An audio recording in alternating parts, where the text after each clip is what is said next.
أعوذ بالله من الشيطان الرجيم. بسم الله الرحمن الرحيم.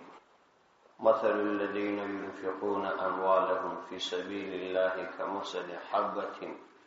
أنبتت 7 سنابل في كل سنبلة 100 حبة والله يضاعف لمن يشاء والله واسع عليم. سورة بقرة آيات نمبر 221. د دې نه مخکې د حضرت ابراهیم علیه السلام یو واقعه ذکر شو. هغه واقعه کې د قیامت په ورځ باندې د انسانانو پر دوباره راژوندي کېدلو باندې الله عزوجل د ابراهیم علیه السلام په واقعه یو دلیل پیش کړي. نو هلته سوالونه کېدلی شي. یو سوال دا دی چې ابراهیم علیه السلام د دې غوښتنه ولې وکړله چې الله عزوجل ته ماته دا راوښیه چې ته دا مړي څنګه ژوندي کوې. نو دا یو قسم بې باوري ده. نو الله عزوجل د دې سوال د جواب دپاره ورته وویل چې اولم تؤمن، آیا ستا یقین نشته؟ نو ده ورته ویل چې زما یقین شته، ولکن لیطمئن قلبي، مګر د دې دپاره زما زړه مطمئن شي. یو خبره د دې څخه دا معلومه شول چې د ایمان او اطمینان ترمنځ فرق شته. یو ایمان دی، یو اطمینان دی. ایمان د هغه اختیاري یقین نوم دی چې انسان ته د رسول پر اعتماد د کومې غیبي خبرې په ارتباط حاصل شي. ایمان د هغه اختیاري یقین نوم دی چې سړی اختیاري یقین حاصل کی. د رسول پر اعتماد چې پیغمبر پر کوم شي اعتماد کړي، تم پر هغه اعتماد وکړي. د کومې غیبي خبرې په ارتباط چې کوم اختیاري یقین د رسول پر اعتماد باندې سړی ته حاصل شي، دې ته ایمان وایي. او اطمینان سکون قلب ته ویل کېږي. کله داسې کېدلی شي چې یو شی دې د نظره څخه غائب وي، پټ وي، او ستا دې ورباندې کامل یقین وي چې دا کار همداسې دی، مګر سکون قلب نه وي راغلی. دا ځکه چې د یو شی د غایب کېدو مختلف کیفیات وي. نو د مختلفو کیفیاتو په وجه په ذهن کې دا راګرځي چې کېدای شي دا به داسې وي، کېدای شي دا به داسې وي. یقین خو دې وي چې دا کار کېږي، خو دا چې څنګه به کېږي هغه کیفیت کې یې ستا په باره کې مختلف فکرونه او سوچونه راګرځي. چې کله یې بیا ووینې نو هغه کیفیات هغه هم له منځه ولاړ شي، نو زړه ورباندې سکون او اطمینان پیدا کړي. نو باقي اطمینان د ایمان سره ټکر نه دی، بلکې دا هر یو ځان ته جلا جلا شی دی. نو ایمان هغه په ویلو باندې د پیغمبر حاصلېږي او سکون هغه د مشاهدې څخه حاصلېږي. یو خبره خدا را بل یو سوال مفسرینو دا را نقل کړی دی چې ابراهیم علیه السلام خو د اولو العزم انبیاء څخه وو او د لوی درجې د پیغمبرانو څخه دی. نو بیا څنګه د دې اطمینان نو سره د دې چې حضرت علی رضی الله عنه وایي چې زما دومره اطمینان پر آخرت حاصل دی، کدا د غیب پردې پورته سي او د آخرت ټوله سلسله مشاهدې تراش استرګو باندې ولیدل شي، نو بیا به هم زما په ایمان کې یو ذره تغییر رانشي. نو د دې څخه دا معلومیږي چې د ابراهیم علیه السلام اطمینان باید تر حضرت علی رضی الله عنه تر اطمینان زیات وي، ولې چې هغه پیغمبر دی او دا د پیغمبر علیه السلام یو صحابي دی، او دا د اهل سنت والجماعت عقیده ده چې یو صحابي خو د پیغمبر درجه ته نشي رسېدلی. جواب د دې دا دی چې اطمینان څو قسمه دي. یو د اطمینان هغه اعلی درجه ده چې انبیاء ته حاصله ده. هغه درجه د اطمینان بیا صحابه کرام ته نه ده حاصله. نو ابراهیم علیه السلام چې د کوم اطمینان خبره کړې ده، دا د هغه اطمینان ده چې د انبیاء د شان سره لایق. لکه نبی کریم علیه السلام ته چې د اطمینان د پاره په معراج په شپه باندې جهنم او جنت او د الله تعالی قدرتونه دا ورولیدل شول. نو د ابراهیم علیه السلام سوال د اعلی اطمینان د پاره، د اطمینان دوهمه یا دریمه درجه کومه درجه چې د حضرت علی رضی الله عنه ده، دا انبیاء ته د خاصه حاصله. نو د انبیاء سوال چې د کوم اطمینان په ارتباط سوی دی، دا هغه اطمینان دی چې هغه اعلی درجه ده چې عام امت ته دا درجه نه حاصلېږي. را روانه رکوع او د دې څخه وروسته دوې رکوعې دا د انفاق فی سبیل الله په ارتباط باندې، او دا هغه څخه وروسته بیا دوې رکوعې د سود د حرمت په باره کې او آخري رکوع د کلیاتو په باره کې ده چې دا 5 رکوعې د دې صورت آخري رکوعې دي. یو مسله یاد ساتئ د همیشه دپاره په قرآن کریم کې 4 قسمه کلمات د نفقاتو دپاره استعمالیږي. یو د صدقې لفظ استعمالیږي او یو د نفقې لفظ استعمالیږي، الذين ينفقون اموالهم، او یو لفظ د صدقې استعمالیږي، یو لفظ د اطعام استعمالیږي، اطعام ويطعمون الطعام على حبه مسكينا ويتيما واسيرا، او یو د زکات لفظ استعمالیږي. د قران کریم ټول اسلوب او ترتیب چې سړی وګوري د سره ستر پایا دا 4 سره کلمات دا مختلف تعبیرونه لري، مختلفه معناوي لري. مفسرین رحمت الله علیهم لیکي چې د زکات څخه مراد هغه خاص ټاکل شوی مقدار دی چې سړی به ورکوي چې په شریعت کې دا هغه لپاره شرایط شته چې کال باندې دیر شي او مال تجارتی مال وي، نامي مال وي، نو دا هغه اصل وشتمه حساب دا ورکول کیږي. او بل نفقه یا صدقه او یا د اطعام مسله چې دا لفظ عام دی، د دې څخه نفلي صدقات هم مرادېږي، واجبه صدقات هم مرادېږي، او دغه د قربانو یو پر بل باندې د حقوق صدقات دا هم مرادېږي. نو کوم ځای چې انفاق لفظ راشي یا د اطعام لفظ راشي یا د صدقې لفظ راشي، البته د انسانان یوازې په دې نه دي امر چې تاسو زکات ورکړئ، بلکې په دې باندې دوی امر شوي دي چې تاسو د زکات سره سره مالی خیراتونه هم وکړئ. او کوم ځای چې د زکات کلمه راشي البته یوازې زکات دې مراد دی، بل شی نه دی مراد. مثل الذين ينفقون اموالهم في سبيل الله، مثل الذين مثال د هغه کسانو ينفقون اموالهم چې نفقه کوي اموالهم خپل مالونه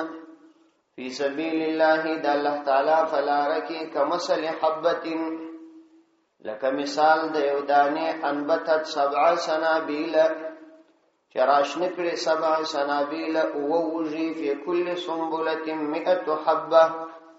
فهر وږي کې 100 حبة سلدانی وي. والله على عز وجل يضاعف زیاتوی لمن د پاره د هغه چا شاو چې وی غواړي. والله على عز وجل واسع علیم، واسع فراخ راوستون کی دی، علیم فرع علم لرون کی دی. په دې آیاتونو کې الله عز وجل هغه کسانو ته چاوي خپل مال د الله تعالی په لار کې نفقه کړي او هغه شرایط چې د دې لپاره دي چې را روانو آیاتو کې وی الله تعالی بیانوي هغه مراعات کړي، الله تعالی به د هغه د ثواب د لپاره څو چند ثواب ورکړي. نو مثال الله تعالی وایي داسې دي چې یو سړی یو د غنمو دانه واخلي پمځکه کې یا شاته کې په هغه سره قوت وږي راشنی شي او بیا په هر وږي کې سل دانی او باقي یو په وسه باندې او که په اخلاص کې زیادت او په ډیر ښه اخلاص دا کار سویو نو تر اوسه هم زیاتیږي. دا هغه چا د پاره چې الله تعالی یې وغواړي. خبره پر اخلاص بنا ده چې څومره اخلاص ډیر وي دومره زیات ثواب. لیکن هو دا خبره ضروری ده چې دغه حبه دانه دا د غنم دانه دا به داسې دانه وي چې عمده دانه که سړی کمزوري یا پوچه دانه په مځکه کې واچي هغه نه راشنه کېږي. دوم دا چې د مځکه به هم عمده مځکې که په شرانه مځکه کې واچي نو هم نه راشنه کېږي. او دریم دا چې دا اچونکی به ماهر سړی وي، ماهر فن به وي، کشتکار یا دا بزګر دا به ماهر سړی وي. داسې ځای به اچي چې هلته دا دانه راشنه کېږي. نو 3 شرطه په دې کې ضروري دي. دانه به عمده دانه ای او مځکه به هم مستعده مځکه وي او اچونکی به ماهر وي. د دې څه 3 شرط رااله چې کدا درې شرایط پر ځای نسول نو بیا دغه دانه نه راشنه کی کراشنه سي هغه حاصل نور کی کوم حاصل چې جنې مقصود دی. نو مطلب دا دی چې مال به حلال وي، حرام مال دا پیدا نه کی. او دوم دا چې مزکه به سموي، یعنی پرداسي چا به نه پکې کوي چې مستحق ده نه پکې وي، چې هغه دیندار خلک وي هغه ته به ورکی. او دریم دا چې نیت به هم سي، نیت به هم سي، یعنی کاشتکار به ماهر فن وي، دا چې د نیت وسی نیت وسی مستحق کس ته به ورکی او مال حلال. بیان الله تعالی د لپاره دومره عظیم ثواب بیان، دا ډیر لوی ثواب دی او د قیامت په ورځ باندې انسان ډیر سخت پرته محتاج دی. ورسته الله عزوجل دا هغه کسانو یادونه کوي چې مالونه نه پکې کړي، خیراتونه کړي، خدای آخرت په ورځ په ګټه بیا ورنسي. الله فرمایي مثل الذين، مثال د هغه کسانو ينفقون اموالهم چې نفقه کوي اموالهم خپل مالونه، ګورې د نفقې لفظ راغلی فی سبیل الله، د الله تعالی فلاره کې، یعنی د خیر په کارونو کې. د الله تعالی لار عامه ده په هر د خیر په کار کې چې د مال نفقه کې دې ته سبیل الله ویل کېږي. جهاد وی، علم وی، غریبانو باندې وی، نور کارونه وی، د دین کارونه. کمثل حبتین، د دې مثال داسې دی لکه مثال حبتین د یو دانې د الله تعالی په دربار کې د دغه سړي د خیرات مثال داسې انبتت چې دا دانه راشنه کړي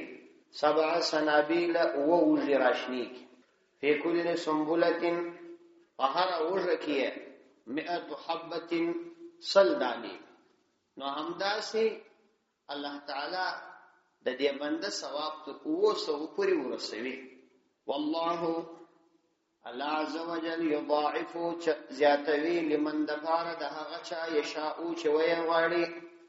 یعنی تر دا 200 هم الله تعالی زیادتی کوي دا هغه چا د پاره چې وی غواړي. خبره په قدر د اخلاص او د نیت ده، څومره چې اخلاص وي دومره الله تعالی په دې کې زیادت راوړي. والله واسع علیم، والله الله عز وجل واسع فراخي راوستون کوي، خاوند د وسعت او د فراخي، علیم کامل علم لري چې الله تعالی فراخي راوستون کوي. مطلب دا چې هیڅ شی د الله تعالی سره کم نه دی، بلکې الله تعالی ته د هر شی خزانه پرتی دي او د هر شی خزانه سره موجود دي او په هر څه باندې علم هم لري. ځکه نو اخلاص او نیک اعمال دا ضروری دي. د انسانانو اخلاص او نیک اعمال ګوري بیا ور باندې ثواب ورکړي. الذين ينفقون اموالهم في سبيل الله ثم لا يتبعون ما انفقوا منا ولا اذى لهم اجرهم عند ربهم ولا خوف عليهم ولا هم يحزنون.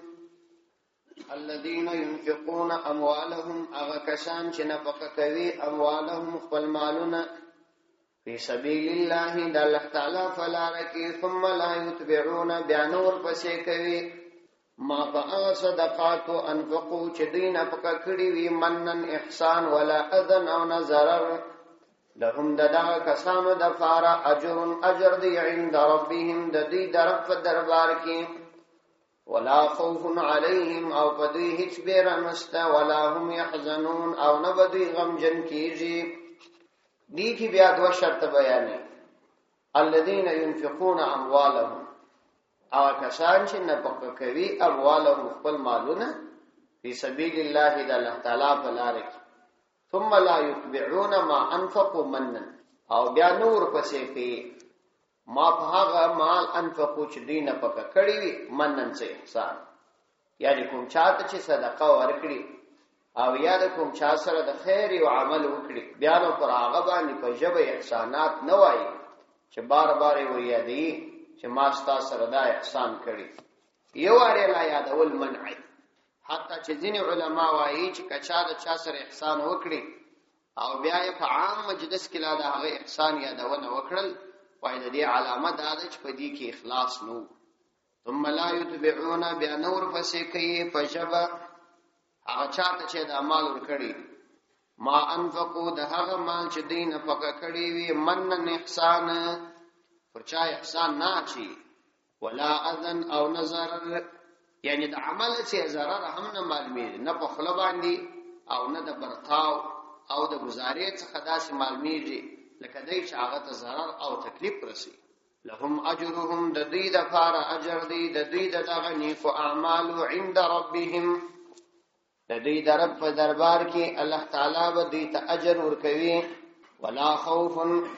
او بیرانست علیهم فردی باندې ولا هم يحزنون او نه به دوی يحزنون غم کوي د قیامت فورز باندې نو دای به انعام دی چې د قیامت فورز به نه غم ور باندې وي او نه به ور باندې بیروي سره د دې چې دا ورځ د انتهایی سخت پریشانی او د مشکلات ورځ ده او الله تعالی به دوی ته عظیم اجر ورکړي قول معروف ومغفرة خير من صدقة يتبعها أذى والله غني حليم قول معروف نرم خبر ومغفرة أو معفك والخير بهترد من صدقة تر خيرات يتبعها چور فسيو فدي خيرات أذن آزار والله على عز وجل غني بنياز ذي حليم كامل حلم لرنكي دين یو بل اصل بیانی چې کله ته نادار یې مال نه لري تا ته یو سائل راشي یو فقیر راشي نو هغه ته نرم خبره کول او مغفرت ورته کول درگذر کول دا بهتره دي تر هغه صدقه چې احسان سره ملګری یعنی دا مکه و چې څوک در تراسي فقیر وي هغه ستاسو سوال وکي ته یو شی ورکي او داسې کلمه ورته استعمال کې چې هغه ازار چې واخه بل کار نه لري دا غدي کار نو دا آزار دغه کلمه تر دې دا 1000 درجه خیر چې تا نرمه خبره کړې و چې الله دې معافیو کې ما سره نشته یا الله تعالی دې درکې نور دې ته ورته کلمات نو دا بهتر او الله عزوجل غنی دی د چا مال ته حاجت نه لري دا خو ستاخ په لګټه د خپل آخرت ګټه جده او د خپل آخرت د عذاب خزان خلاصې نو بیا په دې باندې احسان ولې په خلکو باندې اچي تناداری په وخت کې معقول او مناسب جواب ویل قول معروف قول خبر معروف نرم خبر یعنی د مسکنت په وخت کې چې ته نه لري هغه سائل ته معقول او مناسب جواب ویل ومغفرة او درگذر کول یعنی که سائل بد اخلاقی د سره وکړي او تا ته غصه درولي یا انتهایی ډیر اصرار وکړي نه دی پرېږدي بار بار درپسې نو درگذر کول په دغه صورت کې خیرون دا بهتر دی یعنی فزرهاو درجه اعلی دی من صدقه ترها خیرات ورکولو یتبعها چور فسی فاغ صدقه اذن خفکول زیرول داس خیرات به د الله تعالی په دربار کې نه دی قبول چې سړی ور باندې زهیر کړي والله اعلی عز وجل غنی بنیاز دی مستغنی ذات دی د چا مال ته حاجت نه لري کې څوک مصرفوي د خپل ځان لپاره نو بیا د آزار څخه خبره ده وکدا الله عزوجل کوم بندا دغه عمل په وجه نه رانیسي نو وجه د حلیم چې الله عزوجل حلیم دی یا ایها الذين آمنوا لا تبطلوا صدقاتكم بالمن والآذى كالذي ينفق ماله رئاء الناس ولا يؤمن بالله واليوم الآخر یا ایها الذين آمنوا ايغا کسانو آمنو چې ایمان مراوړی دي لا تبطلوا صدقاتكم بالمن والآذى لا تبطلوا مزايا کوي صدقاتكم خپل خیراتنا بالمن فاحسان سره والآذى فتکلیف سره کالذي لك کس ينفقوا ماله چې نفقه کوي مال ينفقو چمن نفقه کوي ماله خپل مال رئاء الناس خلق تدلیدلو دفاره ولا يؤمن بالله او ایمان نلري فالله عز وجل باني واليوم الاخر د قیامت فورز باني فمثله نو مثال دغه کس داسې دي کمثل صفوان لکه مثال دغه صفا ډبري عليه تراب چبراغه باندې څه خاورل ویدلی فاصابهم بیاور ورسیدی دی ډبری لروابلن تیز باران فترکه پریج دی سلدن کامل صفا لا يقدرون دی قادر نوی علی شیء پر هیڅ باندې مما د هغه څه کسبو چې دی کړی وي والله علی عز وجل لا يهدي القوم الكافرين هدایت نکي القوم الكافرين هغه قوم ته چې کافران وي یو بل امر بیانې چې د ایمان خاوندان دي د خپل صدقات په احسان او تکلیف رسول باندې نه ضایع کړي یعنی که یو سړی صدقه کوي بیا پر چا باندې احسان اچي چې ما پر تا دا صدقه کړې او یا د برتاو د عمل څخه هغه ته ضرر رسي نو دغه سړی صدقات دا بالکل باطل دي او د الله تعالی په دربار کې یو زره ګټه دته نه درسول نو الله تعالی وایي د دې داسې مثال دی لکه هغه څوک چې مال د ریا لپاره مصرفوي لکه څنګه چې د هغه سړي خیر او خیرات او ثواب برباد دي بلکې ګناه لازمه ده چې د ریا لپاره کار کوي خلکو ته ځان شودنی لپاره کار کوي نو دغه سي د دې سړي عمل او ایمان د عمل او خیرات دغه سي برباد دي نو ګای کې دا دوه شی درې شی څخه باید انسان ځان وساتي یو دا چې په خپل خیرات او صدقه کې ورچا احسان وانه چی ځکه دا د ضرورت دی هر سړی د خپل آخرت لپاره محتاج دی د خپل آخرت لپاره مهنت کوي دا د ضرورت دی چې دی باید خیرات وکړي او دوم دا چې د خپل عمل څخه یا د کړو وړو څخه داسې علائم ښکارا نشي چې هغه د سائل لره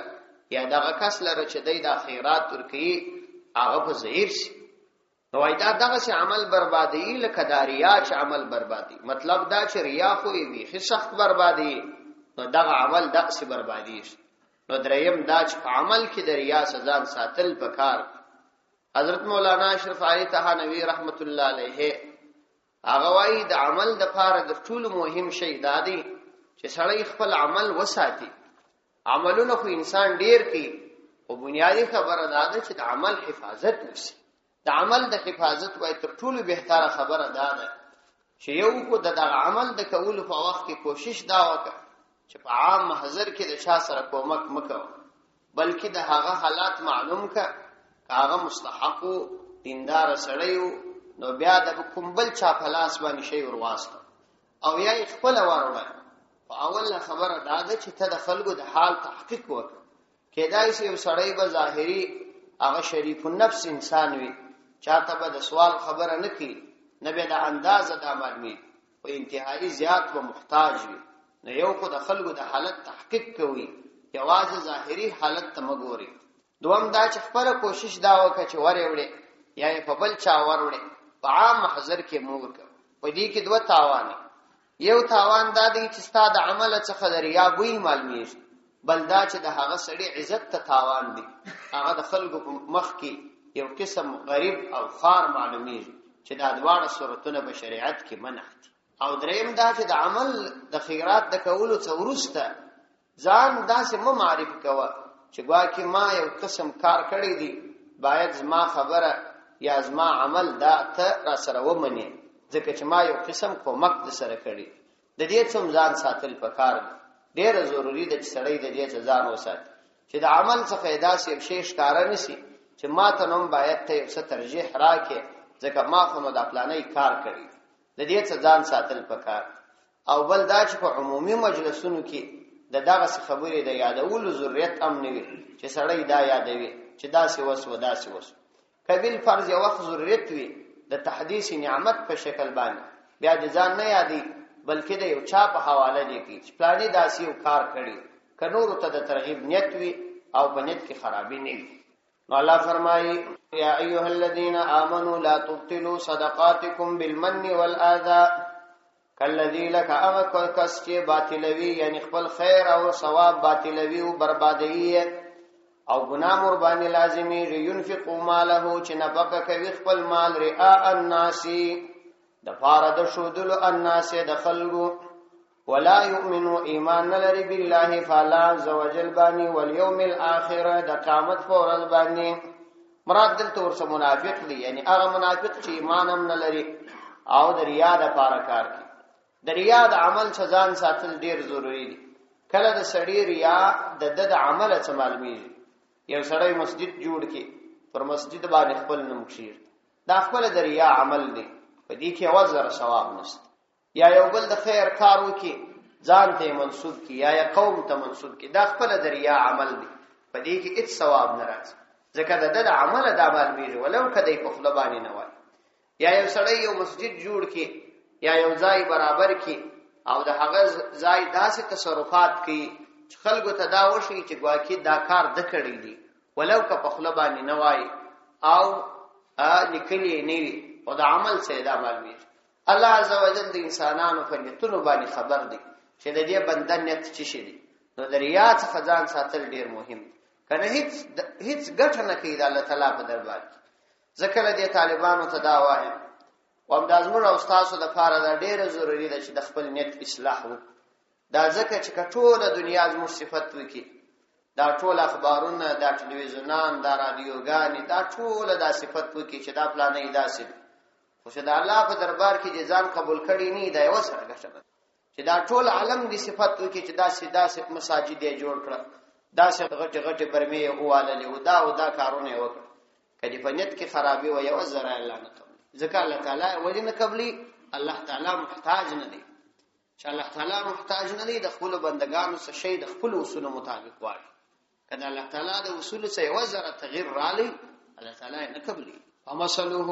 نو مثال دې داسې دی، الله تعالی فرمایي کمثل صفوان، لکه مثال دی یو صفا ډبري. صفوان هغه ډبري توایي چې بالکل ګردی وي، یعنی دا د کاڼي په شکل باندې،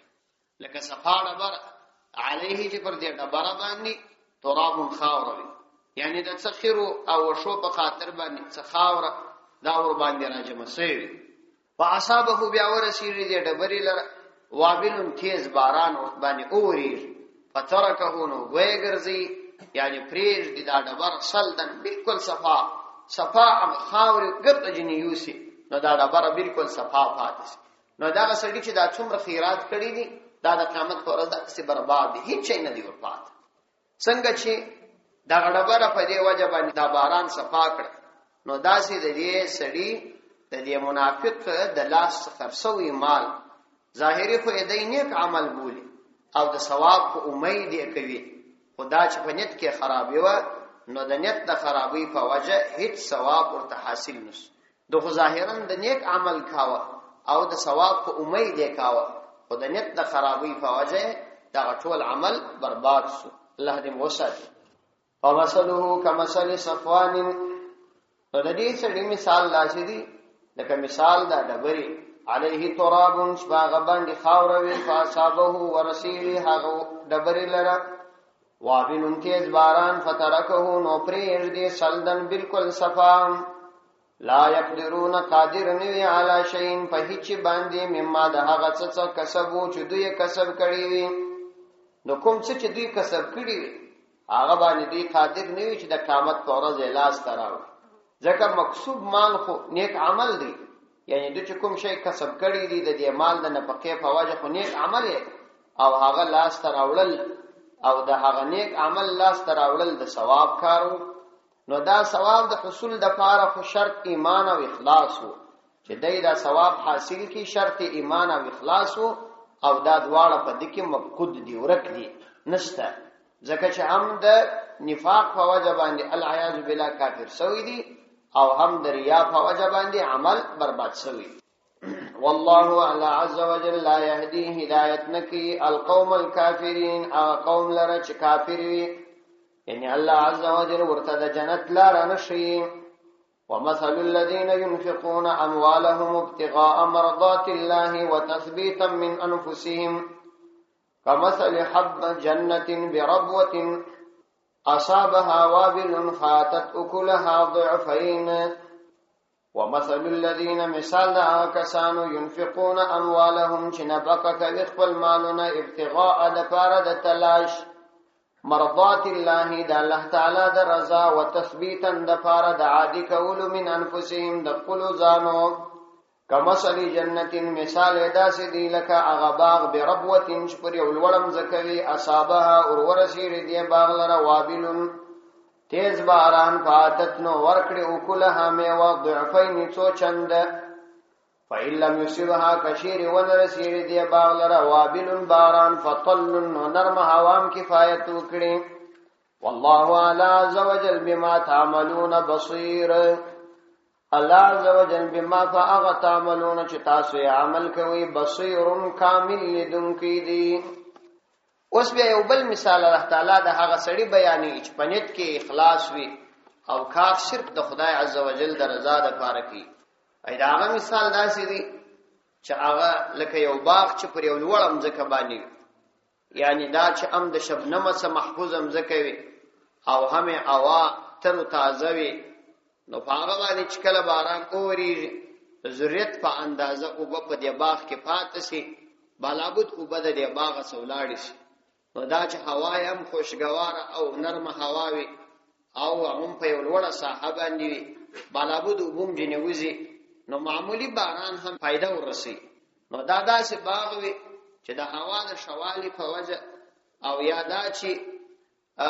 د دې باغ مځکه شمځکه وي،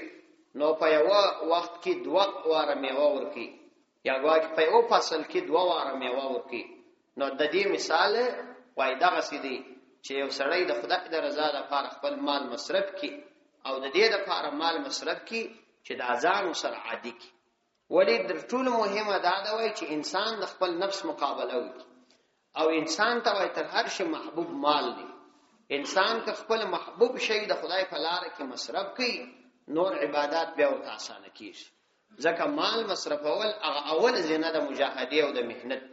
که سړی د قران کریم آیاتونه وګوري، په ټول کې اول د واره چې بنده ته امر کیږي د مال د مصرفولو خبره ډیره ورته کوي. په دې خاطر باندې شدا د انسان محبوب وي.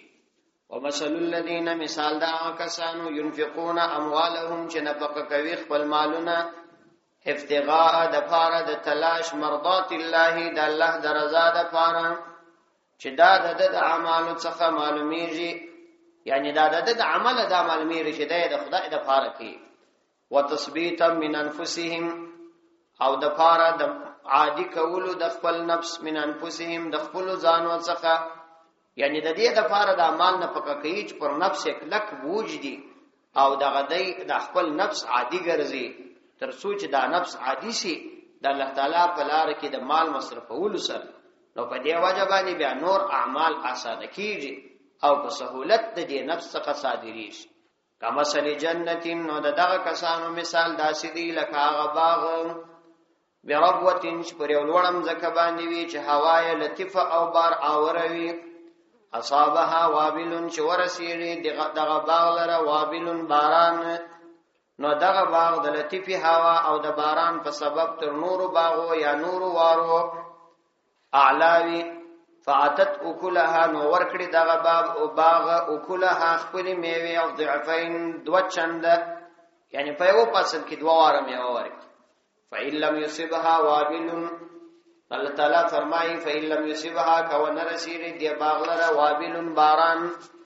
فطل، نو فقط نرم باران هم کفایت کوي. نو نرم باران لږ باران هم د لپاره کفایت کوي، ځکه چې هوا خوندور وي او په شمو کې واقع وي. والله اعلی عز وجل بما فاغ تعملون، چې تاسو یې عمل کوي بصیر کامل لیدونکی دی. الله عز وجل تاسو د اعمالو لیدونکی دی، نو په خپل اعمالو کې اخلاص پیدا کړئ. دغه اخلاص په وجه الله تعالی تاسو ته ثواب درکړي. خبره اصل د نیت ده، خبره په نیت باندې بنا ده. اعمال دومره زیات اعتبار نه لري څومره چې نیت د الله تعالی په دربار کې اعتبار لري. ځکه یو حدیث کې راځي نیت المؤمن خیر من عمله، د مؤمن نیت د تر عمل خیر وي. یو سړی به ډیر لږ عمل کوي خو په شنیت به کوي، یو سړی به ډیر عمل کوي نیت به خراب وي، دغه لږ عمل کوونکی ثواب ور باندې ډیر. ايود احدكم ان تكون له جنة من نخيل وعناب تجري من تحتها الانهار. ايود ايا خشوي احدكم يستاسو ان تكون له جنة من نخيل وعناب، ان تكون چويدي له دلر جنة يو باغ من نخيل دا خرما دا درخت وعناب دا انگورو تجري چه بهير من تحتها لاندي تردي باغ الانهار ولي له دا دفار فيها فدغ باغ کی من كل ثمرات دا هر قسم میوه څخوي. واصابه ورسول دلر الكبر سپنجر توب وله ذريه او دلر اولاد وی ضعفاء کمزوری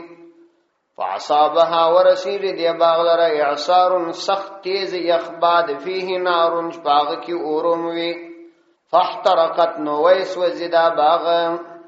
كذلك دغرنگ يبين الله بيان وی الله عز وجل لكم تاسو د فار الآيات آیاتنا لعلكم شاید تاسو تتفکرون فکر وکړي. یو بل مثال بیانې چې تاسو کې یو څوک داسې ستا چې هغه دا خوشوي چې یو ښه باغ دی ولري چې هر قسم میوې دي د انګورو او د خرما درختې دي پکښې کې او لاندې دي د دې درختو ولې بهیږي یعنی همیشه دي د اوبو ضرورت پوراوي سرسبز او شاداب باغ دی وي او د دې انګورو او درختو څخه د خرما د درخت څخه علاوه هر قسم میوې پکښې کې او دا سړی انتهایی ضعیف وي سپنجری وي اولادونه یې ضعیف وي کوچنیان وي او په دې وخت کې دی یوازې د خپل ژوندانه مدرک دغه باغ لري بل هیڅ شي نه لري لیکن دا په دغه حالت کې چې دی سخت ضعیف وي او ډیر بهترین باغ وي اولادونه سخت ضعیفان وي کشران وي یا د سجلاوي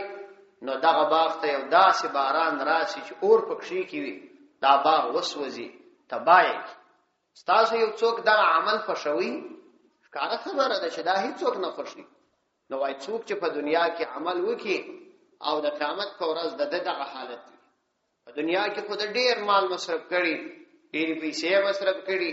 او دا امید وي چې د قیامت په ورځ به ماته دا نجات راکړي په د قیامت په ورځ باندې دی دې ته سخت محتاج وي انتهایی د ضعف حالت وي اولادونو ضعفا وي نو دا وخت کې دی په دې امید وي چې اوس به ماته د خپل دنیا د اعمال او ثواب راکړي شي هغه یا په احسان یا په ضرر او یا پر یا باندې باطل کړي نو التهیج شي په لاس ورغسي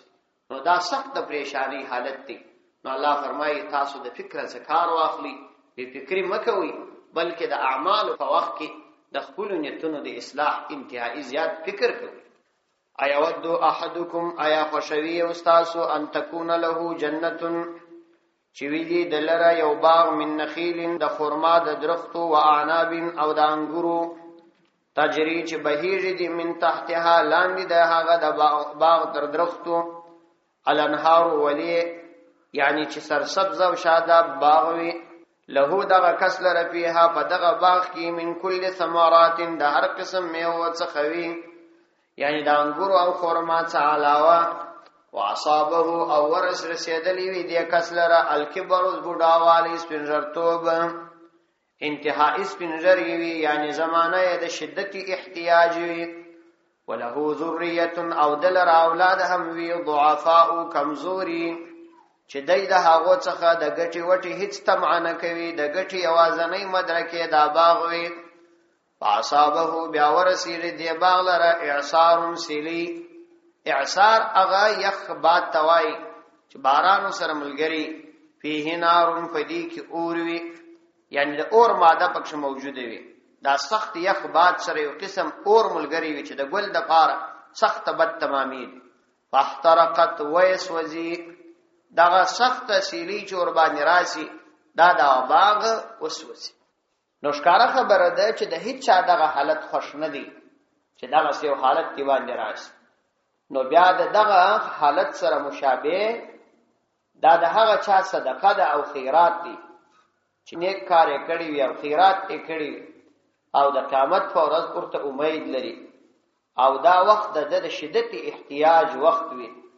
او د زیات ثواب امید او د مدار قبولیت امید هم لري خو بیا ورته معلومه سي چې د خپل دغه اعمال یا په احسان اچولو یا غریب ته په ضرر رسولو او یا په غلط نیت باندې بے برکت او بے ګټي او باطل ګرځولي نو په دغه وخت کې به څومره سخت حسرت او غم کوي نو دغه د غم حالت وي هیڅ په درد به نه خوري. الله فرمایي کذالک دغرنګ یبین الله بیانوي الله عز وجل لكم تاسو ته الآیات آیاتنا یعنی الله تعالی دومره بهترین مثالونه دومره خوندور مثالونه او داسې په ترتیب باندې د پوهې د پاره کلمات او مختلف اسلوبونه او تعبیرونه درته بیانې ترڅو تاسو کار وکړئ د خبرې څخه استفاده وکړئ لعلکم شاید تاسو تتفکرون فکر وکړئ د فکر کار واخلئ یعنی هڅې ځانونه په دوکه کې ما اچوي لعلکم تتفکرون د دې ټولې رکوع څخه بندگانو تعالی عزوجل د دې ترغیب ورکړي چې خپل مال د الله تعالی په لار کې نفقه کړي یعنی د مال په وجه باندې چې سړی مال د الله تعالی په لار کې نفقه کړي په ثواب کې ډیر زیادت یو روپی د الله تعالی په لار کې په سینیت مصرفول دا تر اوسه زیات ثواب لري الان کې کله سړی فرضی منځو کې جماعت نو یو منځ په اوښت باندې هغه ټول آداب پکې مراعات او که یو روپی د خدای په عز وجل په لار کې مصرف کړي دا یو روپی په اوسه باندې او الله تعالی چې کوم چاته زیاتول وغواړي زیاتی دي کې اشاره و دي ته ده چې د خپل محبوب شي چې نفس تبا کوي هغه د خدای په لار کې نفقه کول دا ډیره مهمه عبادت خو ډیر کسان کوي خو مال مصرفول دا ډیره مهمه خبر نو د دې ټول رکوع څخه دا څو شان راوته یو دا چې د انسانیت ته ترغیب د دې دی چې خپل مال نفقه